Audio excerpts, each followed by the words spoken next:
tako da dobrodošli na webinarju, kjer sodelujemo KMŠ in RNM. Danes je na vrsti matematika, potem je pa še zadnji webinar jutri, ki je pa angleščina. Tako da mislim, da sta bila oba webinarja za slovenščino do zdaj zelo uporabna, da ste veliko pametnih informacij dobili, tako da definitivno bo tudi pri matematiki danes tako. Z nami je Aljaž Bogataj, naš profesor za matematiko pri Rasturi na maturi. Tako da on bo šel malo z vami čez stvari za matematiko. Jaz se tukaj ne bom kaj preveč vključevala, ker nisem bila največji fan matematike v šoli, ampak je šlo nekako. Definitivno bi šlo še boljše, če bi imeli kaj takega, kot je Rasturi na maturi na voljo. Tako da ja, kot verjetno tudi vsi že veste, sodelujemo Rasturi na maturi in Klub mariborskih študentov. Močno smo tudi znižali dostop za vse vas, ki ste znotraj kluba, tako da imate ful znižanega in še KMŠ vam časti en del dostopa, tako da se res splača. Za vse te informacije si lahko pogledate kar na Facebook eventu.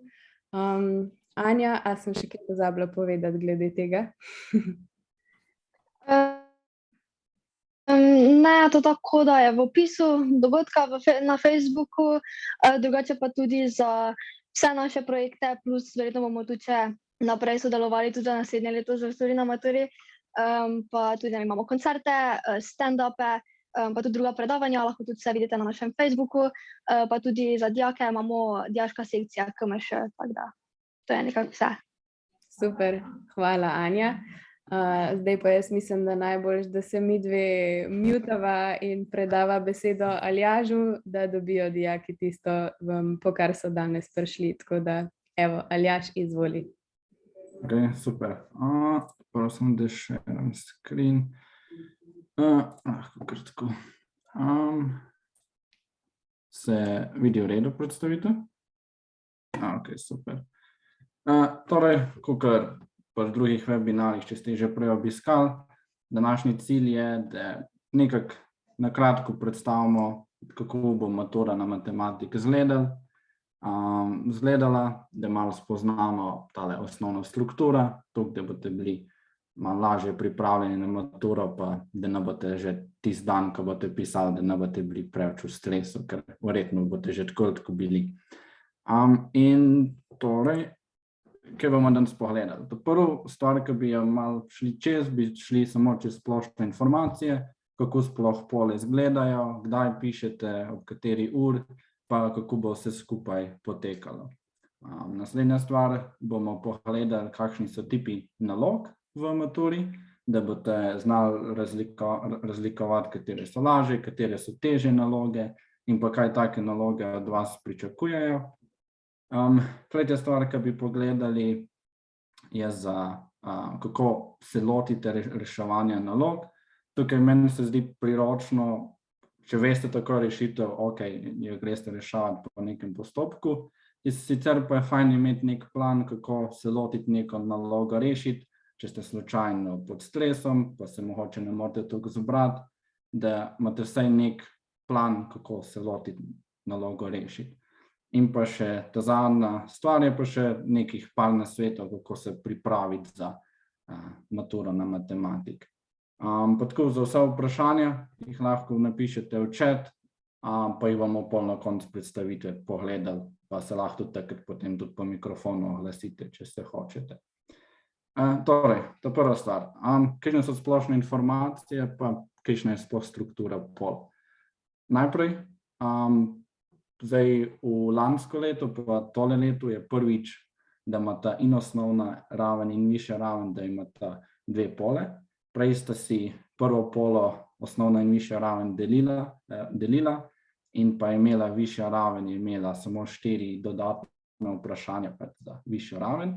Zdaj pa je sistem malo drugačen in osnovna in višja raven dobita dve izpitne poli, ki jih morate na tale dan rešiti, ampak njuna sestava se razlikuje. Pri osnovni ravni imamo 2 izpitni poli, obe dve sta sestavljeni iz 8 kratkih nalog in pa 6 krajših strukturiranih nalog. Tele kratke naloge so predvsem preproste naloge, te so pa malo bolj zahtevne. Višja raven, ker smo pač na višji ravni in je vse skupaj malo bolj zahtevni, sta tudi izpitne pole zahtevnejši. Prva pola je sestavljena iz 6 krajših strukturiranih nalog in pa še 2 strukturiranih nalog, ki sta pa se štejejo kot bolj težke naloge.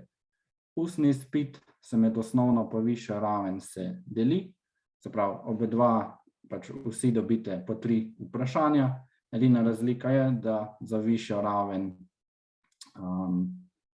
pač pridejo upoštev tudi teme, ki so drugače, ki pač za osnovno raven ne pridejo upoštev. Dobro, in maturo za matematike pišete v soboto 4. junija in sam pisni del se bo začel ob 9. zjutraj. Seveda, kakor tudi za druge izpite, je zelo priporočljivo, da pridete vsaj kakšne pol ure prej v šolo, da se lahko v miru pripravite in pa da še mogoče ponovite kakšno stvar, če bi jo hoteli. In torej, potem pišete izpitno polo, za vsako od izpitnih pol imate na voljo po 90 minut in pa med obe dvema polama imate odmora za pol ure. Ustni del se bo pozgodil enkrat med 13. in pa 22. junijem. To se določi, pač vsaka šola posebej določi tale datum in vsi boste dobili po 3 vprašanja in pa ustni del poteka do 20 minut. Zdaj, dovoljeni pripomočki, ki jih imate lahko s sabo, morate seveda imeti ali neko nalivno pero ali pa kemični svinčnik, da lahko karkoli napišete. Lahko imate s sabo svinčnik in pa radirko za skiciranje. Bi pa vam priporočal, da vse rezultate in pa računanje pišete s kemičnim svinčnikom, da je pač, ali pa z nalivnim peresom, da pač se res točno vidi, da ste res tu vi napisali. S sabo imejte tudi geometrijsko orodje, to pomeni, da imate s sabo šestilo pa geotrikotnik, lahko imate tudi 2. Tule boste lahko uporabljali oziroma boste morali uporabiti pri skiciranju ali pa izrisovanju določenih geometrijskih elementov. In pa s sabo imate lahko tudi računalo, kar je tukaj pomembna stvar je, da zaradi pač celotne COVID situacije imate olajšavo, da imate lahko računalo na obe dveh izpitnih polah. In računalo, kakor bomo tudi potem pogledali, vam lahko pač pride za določene stvari zelo prav. Kar je samo pomembno, da je ta kalkulator nek navaden, ta preprosta verzija, se pravi, da ne podpira simbolnega računanja in pa da ne podpira risanja funkcij ali pa računanja lastnosti določenih funkcij. Naslednja stvar, ki jo bomo pogledali, so kriteriji ocenjevanja. Vedno je pomembno vedeti, kaj sploh pričakujejo od vas, ko rešujete neko nalogo. Pri pisnem delu, se pravi, ko rešujete neko nalogo, vam bo ocenjevalec ocenjeval, če ste dosegli posamezne korake, če ste uporabili formule, ki se pač tiče neke določene snovi. Pomembno je, da rešitev jasno in pa konkretno predstavite in pa, če imate neke brisanje skic oziroma, če se zahteva neka točna skica ali pa točna funkcija, da znate tudi pravilno uporabiti geometrijsko orodje. Pri ustnem delu je pa predvsem važno, da se izražate konkretno v matematičnem smislu. To pomeni, recimo, kakor za en primer, krog. Krog, vsi vemo, da pač krog je neka okrogla stvar.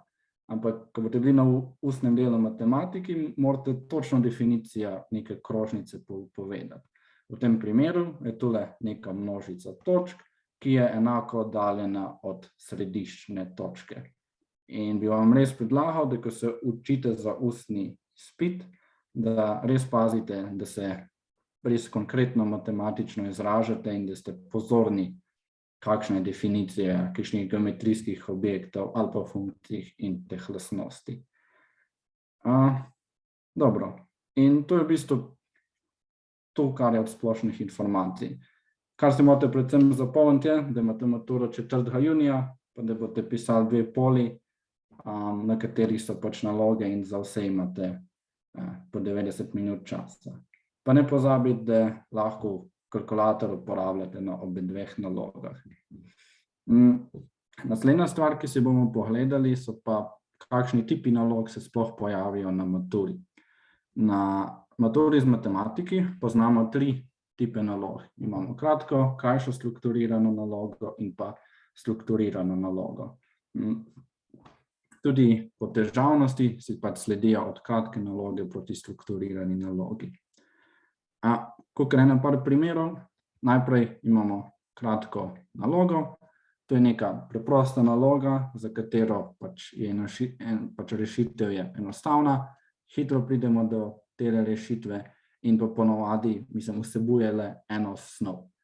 In cilj teh kratkih nalog, te se pojavljajo na osnovnem nivoju mature, je, da pač preverja neko osnovno razumevanje snovi. Recimo kot primer, pri tele enačbi desno zgoraj, je pač naloga, da rešimo neko enačbo iz logaritmov. Tukaj naloga preverja, če znamo pravilno uporabljati logaritme, če znamo pač pravilno povezovati snov, da vemo, kaj pač pomeni, če neke 2 logaritma seštejemo in da potem znamo to enačbo rešiti. Še en drug primer, tukaj imamo recimo nek primer iz geometrije v ravnini, imamo neko hipotenuzo v pravokotnem trikotniku, imamo podan velikost kota in cilj je izračunati neko drugo stranico. Tukaj se pač preverja to osnovno razumevanje, da poznamo, kaj je pravokotni trikotnik, pa da poznamo, da v pravokotnem trikotniku so pač prisotne kotne funkcije oziroma so v njem definirane. In tukaj se pač preverja, če znate uporabljati kotne funkcije, da izračunate iz enega kota, pa iz ene stranice, da znate izračunati neko drugo stranico. In praktično vse te naloge rešiš v 2-3 korakih. Naslednje naloge so krajše strukturirane naloge. Te se pojavljajo na obe 2 nivojih mature in edina razlika je tule, da so pač naloge so malo težje in pa tale težavnost pride predvsem iz tega, da povezuje 2 ali pa pač da povezuje 2 tematike iz matematike ali pa da je opremljena ena tema, ena snov, pa imamo več podvprašanj. In rešitev je ponavadi treba narediti v večjih korakih in poključno je res tule, da preverjajo te naloge razumevanja, povezovanja snovi, se pravi, da preverijo, kako vi znate povezavati različne teme. Kakor en primer, tukaj imamo neko nalogo, ki pravi, da imamo v ravnini, ki je opremljena s koordinatnim sistemom, moramo najprej narisati krožnico z neko enačbo. Torej, ta prva naloga, ki jo imamo, je iz teme stožnic. Potem pa moramo še računsko pokazati, da neka taka točka leži, da neka točka leži na tele stožnic in pa poiskati še neko točko B, ki bo bila tetiva z točno določena pač pogojem. Torej, ta tetiva mora biti primer krožnice. In kot vidite, imamo tukaj tematiko stožnic, zraven pa moramo še tudi iz geometrije poznati, kaj sploh je tetiva v krogu, da lahko rešimo tole nalogo. Tukaj je pa še en primer, ko imamo pa primer iz geometrije v prostoru. Imamo 2 različni cisterni, ki sta v obliki valja in glede na te pogoje teh 2 cistern potem izračunamo, imamo 2 podnalogi iz geometrije v prostoru. Strukturirane naloge so pa naloge, ki se pojavljajo samo na višjem nivoju, se štejejo, da so tule najbolj zahtevne naloge in pa ključno je tule, da so sestavljene iz večjih podnalog in pa da se ponavadi povezuje več različnih snovi. In pa še, ponavadi se odgovori iz teh podnalog navezujejo drug na drugo. In ponavadi je tako, da iz neke rešitve, iz prve podnaloge, lahko tale rešitev uporabimo v drugi podnalogi. Ponavadi so nekako tako sestavljene. Kot primer imamo tukaj eno malo daljšo nalogo iz kombinatorike in pa verjetnosti, kjer pač naloga preverja, če poznamo vse te osnovne elemente kombinatorike, kakor so kombinacije, permutacije in pa variacije. V drugem primeru imamo pa neko tematiko iz funkcij. Najprej preverimo, če znate zračunati enačbo, ki je sestavljena iz teh funkcij. Torej, v tem primeru bi reševali neko enačbo iz logaritmov. Potem morate pokazati, da znate dokazati neko določen izrek s pomočjo tele funkcije. In pa še zadnja stvar je pa, da preverijo, če poznate popolno matematično indukcijo, kjer so pa v bistvu tele snovi, so si malo povezane, ampak v bistvu vsako pod vprašanje je iz neke druge snovi. In tu so tele 3 tipi nalog. Se pravi, kakor za ponovitev, imamo kratke naloge, ki se pojavljajo samo na osnovnem nivoju, te so te najbolj preproste. Imamo krajše strukturirane naloge, ki se pojavljajo na obeh nivojih. Te so take, ki povezuje že več snovi, pa ima nek srednje zahteven postopek. Najtežje strukturirane naloge se pa pojavljajo samo na višjem nivoju. Dobro, zdaj smo prva in pa druga točka smo že obdelali. Zdaj bomo šli pa na kako se sploh lotimo reševanja nekih nalog. Kakor sem prej rekel, tu bi rad nekako vam dal eno par nasvetov, da tudi če ste pod stresom, ali pa če se ne spomnite, ali pa če ne veste, kako bi se sploh lotili neke naloge, je fajn imeti nek plan, kako po korakih probamo neko nalogo rešiti. Seveda, prvi korak je vedno, da natančno preberemo navodilo. In cilj s tem, da preberemo navodilo, je, da vidimo sploh v kateri tematik sploh je tale naloga. V tem primeru bi tole lahko prebrali in bi videli, da imamo neko krožnico, torej bomo imeli neko tematiko iz stožnic in potem imamo pa še neke druge navodila, kjer bi pa recimo lahko prebrali, da vidimo, bo bilo tudi še nekaj iz geometrije, ker je tukaj noter tetiva prisotna. Naslednja stvar je vedno pravilno oziroma je zelo priporočljivo, da si izpišete vse podatke, da veste, s katerimi podatki sploh delate in pa da veste, kaj je sploh vaš cilj. Se pravi, v tem primeru bi izpisali tole enačbo, bi si napisali, da moramo za tole točko potrditi, da leži na dani krožnic in pa da iščemo neko neznanko B, ki bo ustrezala tem pogoju. Če pač naloga iz geometrije ali pa so kakšni vektori ali pa mogoče tudi iz stožnic, je pa vedno tudi priročno narisati skico. In tudi skico za kakšno funkcijo, da lahko hitro preverite, recimo, če ste se vmes karkoli pač zmotili. Torej, zdaj vemo, glede katere tematike je naloga, izpisali smo si podatke, pa narisali skico in pač, če tukaj veste, kako bi se lotili nalogo, je super, pa je pač probate rešiti. Če se pa vam slučajno ne sanja, kako bi tole rešili, je pa vedno priporočljivo, da si nekako izpišemo neke osnovne izreke ali pa formule iz te snovi in se pač probamo iz tega spomniti, kaj sploh moramo narediti. Recimo, v tele nalog bi bil primer, da ne vemo, kako narisati samo krožnico in bi si pač probali oziroma poskusili spomniti, kakšno pa sploh izgleda tale osnovna enačba krožnice. To enačbo bi zapisali in pa se mogoče potem bi iz tega lažje spomnili, da moramo tole enačbo pretvoriti v enačbo prestavljene krožnice, da jo lahko potem narišemo. In ravno tu hočem pač poudariti, da potem, ko imamo neke formule, imamo neke podatke, je ponavadi cilj, da sestavimo neko enačbo ali pa preoblikujemo neko enačbo na tak način, da lahko potem ali narišemo v tem primeru krožnico ali pa drugače, da poiščemo manjkajočo stranico, ali pa manjkajoč kod, ali pa pri funkcijah karkoli narišemo. In seveda, potem, ko imamo ta povezavo, ko imamo nek plan, kako rešiti nalogo, je pač preprosto še izračunamo na koncu.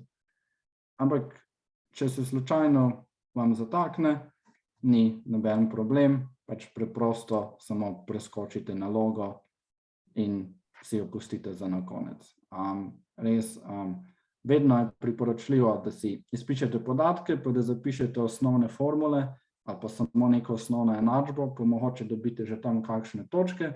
Če se pa vam slučajno zatakne, pa pač preprosto preskočite, pa se boste potem vrnili, če boste imeli dovolj časa. In da je samo nekaj nasvetov pri reševanju. Ocenjevalec vedno ocenjuje po korakih in zaradi tega je smiselno, sploh če se slučajno zmotite v računanju, da zapišete čim več korakov, da vam pač lahko vas ocenjevalec korektno oceni. Poleg tega, kdaj pridejo točke samo, če zapišete določeno formulo. Zaradi tega je smiselno si tudi zapisati vse formule iz tiste snovi, pa vse tiste pomembne, ker pač mogoče že od tam dobite kakšno točko. Naslednja stvar je, da to sploh velja za strukturirane naloge, je, da uporabljate ugotovitve iz drugih delov naloge. Da ponavadi so naloge tako sestavljene, da nekako si sledijo vprašanja po vrstnem redu in eno vprašanje ima že nek delni odgovor na drugo vprašanje. Recimo pri tele nalogi bi narisali krožnico, iz tele krožnice bi lahko, ko bi je narisali, že videli, da tale A mora res gor ležati na tele krožnic in ker bi imeli skico narisano, bi tudi tale tetivo oziroma tale točko B bi dokaj preprosto lahko najdli samo v skici. Tako. Prej sem omenil, da se splača izpisati vse, kar je pač v nalogi, pa izpisati še tiste osnovne formule. In če res ne veste, kje bi se lotili, ponavadi je dobro, v narekovajih ugibanja, da se izberete nek postopek za reševanje, ko vključuje čim več teh podanih vrednosti. Torej, vedno je cilj pri neki nalogi, da če imamo podane neke točke ali pa neke lastnosti, da vedno uporabimo čim več tistih lastnosti. Torej, v primeru smo imeli na začetku primer trikotnika pravokotnega, ker ste imeli nek kod pa neko stranico in cilj je bil izračunati še ta zadnjo, ta tretjo stranico. In tukaj uporabimo kotne funkcije, ravno zaradi tega, ker uporabimo obe dve vrednosti. Uporabimo kod, pa uporabimo dolžino še prve stranice.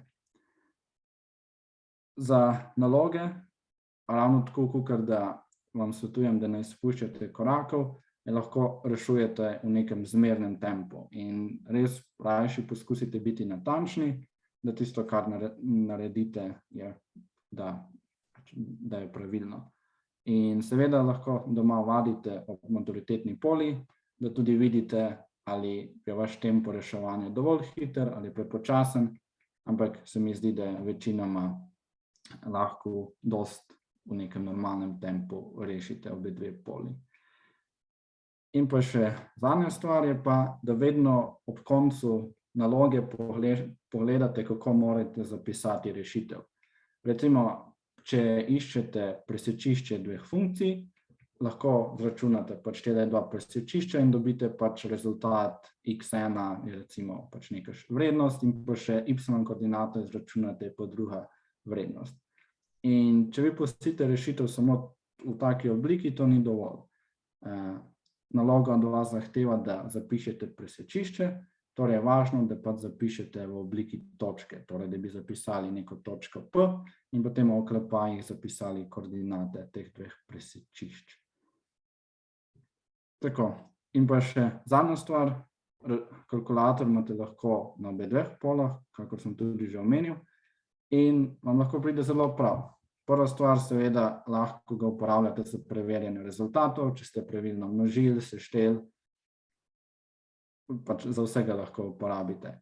Druga stvar je, da lahko z njim se spomnite, kakšne pozabljene vrednosti.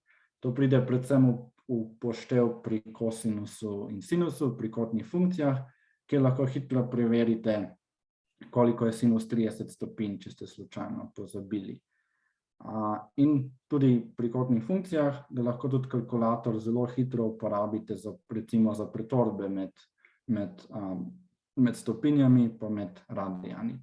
Tako da, če ga imate na voljo, ga pač poskusite uporabiti čim bolj v svoj prid. To je to. Zdaj smo šli že skoraj vse čez. Zdaj bi vam dal pa sem še par nasvetov, kako se v bistvu pripraviti na maturo. Glede pisne mature se mi zdi najbolj smiselno, da na začetku ne greste čez vse snovi. Res se zdi, da pri matematik, da je 4 leta snovi, da je to ogromno snovi, kar je res, ampak po drugi strani je pa pri matematik lahko prednost, ali pa tudi ni prednost, je to, da se ponavadi vse snovi navezujejo drugo na drugo. Kar pomeni, da če znate dobro snov iz 4. letnika, potem verjetno znate veliko snovi dobro tudi iz prejšnjih let. Zaradi tega je najboljše, da na začetku lahko na RIC-u pogledate tale maturitetni katalog iz matematike, kjer so noter vse snovi, ki jih morate znati.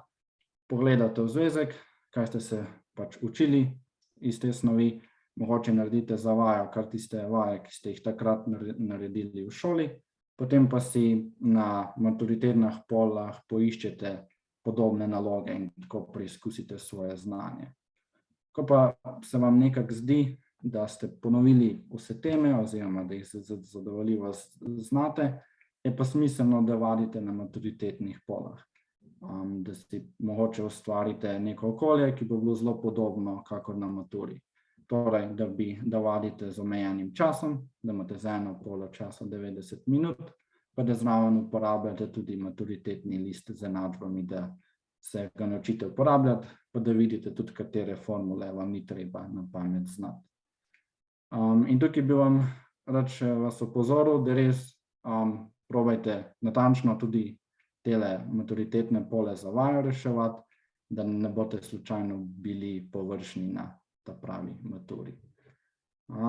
Za ustno maturo, ker je pa mogoče smiselno, če se radi učite parov po skupini, sicer pa, če se učite sami, je vedno smiselna tukaj tale opcija, da se učite z listki, kamor si pač napišete oziroma natisnete vse vprašanja,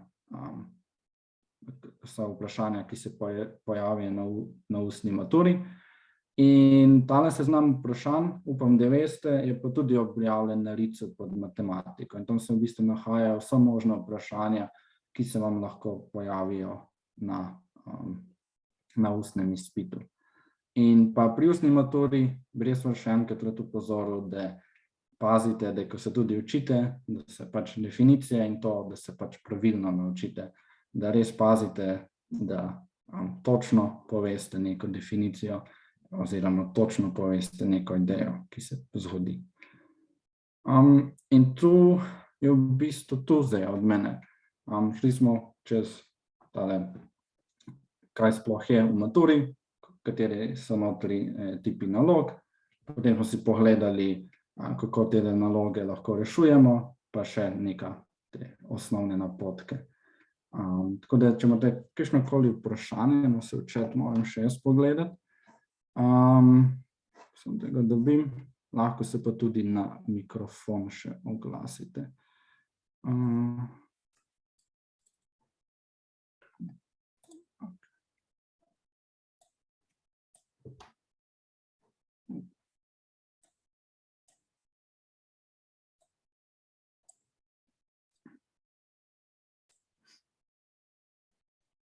Ponavadi traja še kakšno minutko, da spišejo vprašanja dijaki, ampak dvomim, da bo matematika ostala brez vprašanj. Če so imeli za eseje pa za slovnico pri slovenščini vprašanja, sem prepričana, da bojo tudi kaj vprašali za matematiko, tako da kar naj vam ne bo bed. Imate zdaj tle priložnost, da vprašate. Zdravo. Kaj Ja. ima ustni, lahko imamo tudi kalkulator, ali ne? Meni se zdi, da ne. Čakaj, se tudi lahko zelo hitro pogledal. Sem da grem v katalog pogledati. Potem,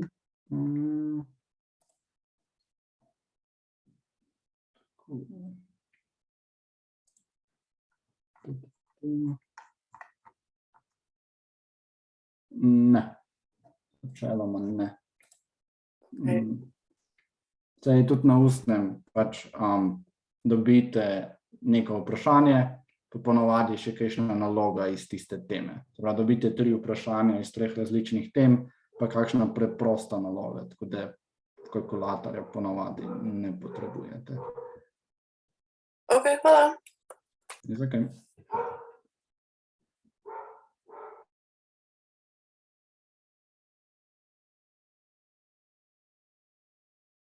Aha, evo, Aljaž, v chatu je eno vprašanje, lahko ga jaz kar preberem.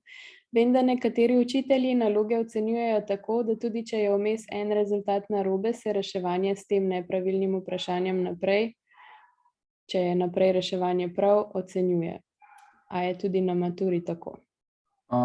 Ne, ni tako. V bistvu, tako kot so navodila učitelj nam pač poslana, je točno zapisano, kje dobite točko in kje ne. In ni nič povezano s tem, če potem naprej pravilno računate, ne dobite nobene točke. Ponovadi so ta ocenjevanja so pač postavljena tako, recimo, zapisal je ta enačbo, 1 točka. Bi prišel do konca te enačbe, 1 točka. Je zapisal vse rešitve, 1 točka. Tako da, če točno tole velja, potem dobite točka, če ste se pa kje vmes zmotili, pa ne. Kar je malo smotano po eni strani.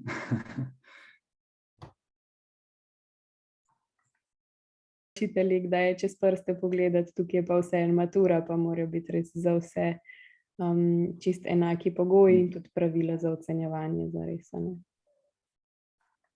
Evo, super, še kdo kaj?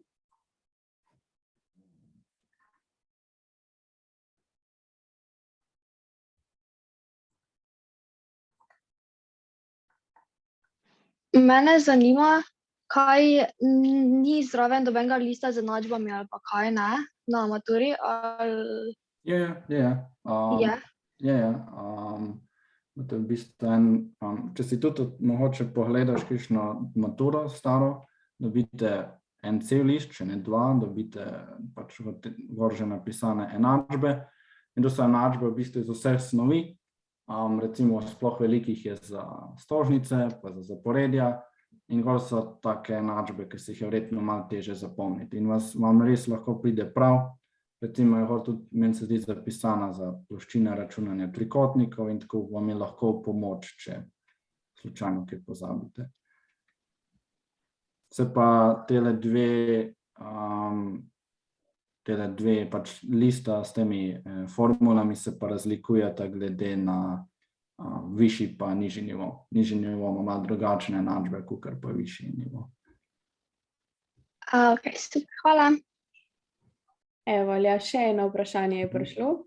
Kaj pa, če je kdaj rezultat samoumeven ali pa ni postopek tak, kot bi ga ocenjevalci ocenili?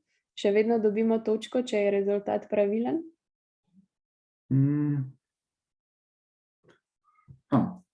Mislim, da je tu pol v rokah vsakega ocenjevalca posebej. Jaz bi tudi rekla, da po moje v maturi ne bo kakšnega takega primera, da je pač ali da, ne vem, ni treba nobenega postopka ali karkoli, da se redko zgodi, da bi pač na tak način bilo, da je pač toliko logičen rezultat, da ga res tam zapišeš. Pač, kar te preostane, je, da probaš vse rezultate čim bolj točno pokazati, od kje si jih dobila.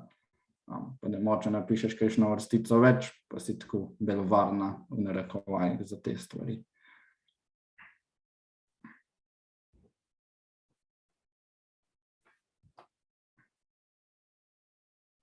Super. Še kdo kakšno vprašanje? Še kakšno minutko počakamo. Če ne, vam pa pustimo frej večer.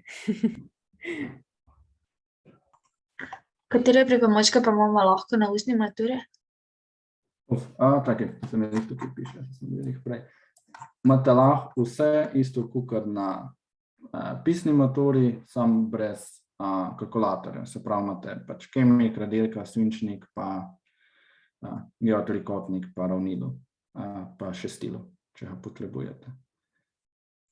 Tako da, teh pripomočkov ne pozabiti, ker vedno se lahko naredi, da bi morate pa mogoče narisati ali pa skonstruirati kakšno premico. Tudi če so take naloge redke, se lahko še zmeraj zgodi.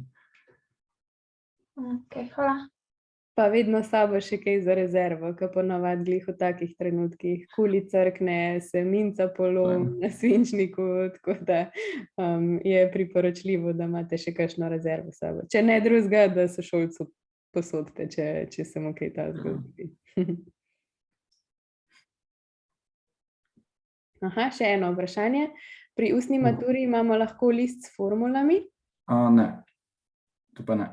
Zaradi tega, ker je tam njih cilj, da pač znate, mislim, to ni cilj, da se na pamet naučite formule, ampak tam je njih cilj, da vas sprašujejo taka vprašanja.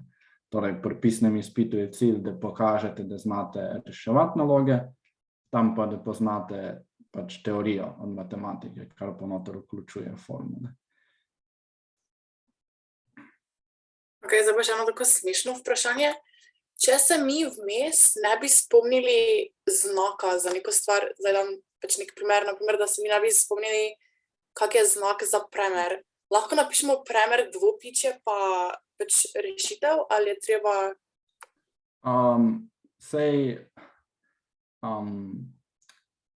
Ta premer, da se premer ali pa polmer, da se označuje z r-jem, mičkanim ali pa velikim r-jem, to je sam konvencija. To se pravi, da tako nekako dogovorjeno je, da pač to označim z r-jem. Sam ti pa nobeden brani, da bi pač označila z a, recimo, ali pa z. Tako da, če se kakšne take stvari ne spomniš, ni načeloma problema. Vsaj meni se ne bi zdelo, če bi ocenjaval. No, sej. Važno je samo, da pol konsistentno bi tale polmer zapisala z z. Se pravi, da bi bil tudi rezultat z je, ne vem, 3, pa da bi bil skic označen, da tale z, da je res tole polmer. Važno je, da res, da pokažeš, kaj tale z potem pomeni. Ok, super, hvala. Če pa boste videli, ko boste gledali maturo za nazaj, pa vam bojo tukaj kakšno napako šteli, pa se pa Aljažu javite, pa vam bo ugovor napisal. Evo, še eno vprašanje je v chatu. Morda veste, katera snov povzroča največ težav in se splača bolj poglobiti vanjo pri učenju? Tako, meni se zdi najbolj smiselno, da znate funkcije, se pravi, da znate od navadnih funkcij, se pravi, ne vem, potenčnih, eksponentnih, logaritemskih, polinomskih, racionalnih, kotnih, podvodov, pa integralov, se pravi, vse, kar je povezano s funkcijami. Če tole zelo dobro znate, potem je zelo verjetno, da znate tudi veliko drugih nalog. Recimo, če znate rešavati kotne funkcije, pomeni, da znate narisati, da veste, kaj so sploh kotne funkcije, kje se pač pojavljajo. Potem tudi, če boste dobili neko enačbo, ki piše poenostavi, ne vem, kosinus 2x deljeno sinus 2x ali pa karkoli, morate tudi od tistega imeli neko znanje za tisto rešiti. Se pravi, pri funkcijah je važno, da jih znate in narisati in pa pač tudi računati z njimi. Torej, ker pri vseh funkcijah, ki jih je treba narisati, morate narisati ničle, začetno vrednost, potem pri drugih še asintote ali pa pole. In tako nekaj, ko se boste to učili, boste dobili tudi znanje, ki se pridejo prav pri drugih nalogah.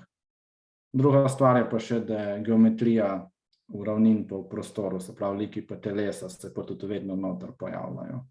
Mislim, da so to take ta najbolj važne stvari. Tako no. Je pa res, da recimo sploh na osnovnem nivoju je važno, da imate neko osnovno razumevanje vsake snovi. Da se pravi tudi, recimo, če namarate kombinatorike, sigurno ne bojo bile tako težke naloge, kakor ste jih imeli v šoli. To se pravi, da če imate neko osnovno razumevanje, kaj je permutacija, variacija pa kombinacija, je zelo verjetno, da boste dobili zelo več kot pol točk pri taki nalog.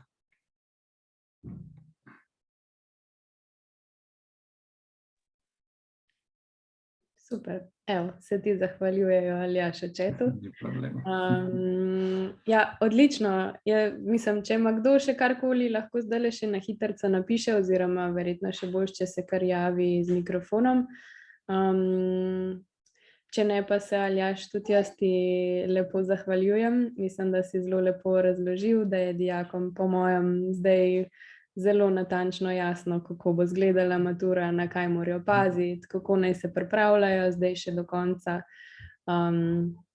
Tako da ja, če vam pa pri snovi kaj zmanjka, pa se le na našo platformo obrnite, imamo tam res vse tako lepo, kratko in jedrnato razloženo, tako da za kakšno ekstra razlago pa komot tam pogledate.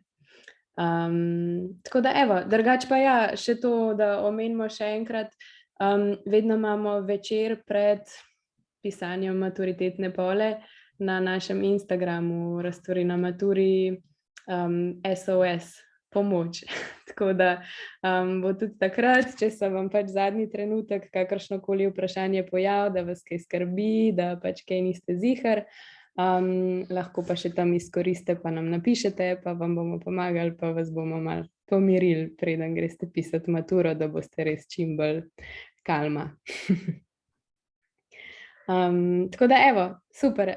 Hvala Aljaž še enkrat. Za vse ostale se pa vidimo še jutri na angleščini. Jutri bom pa jaz z vami cel čas, tako da evo.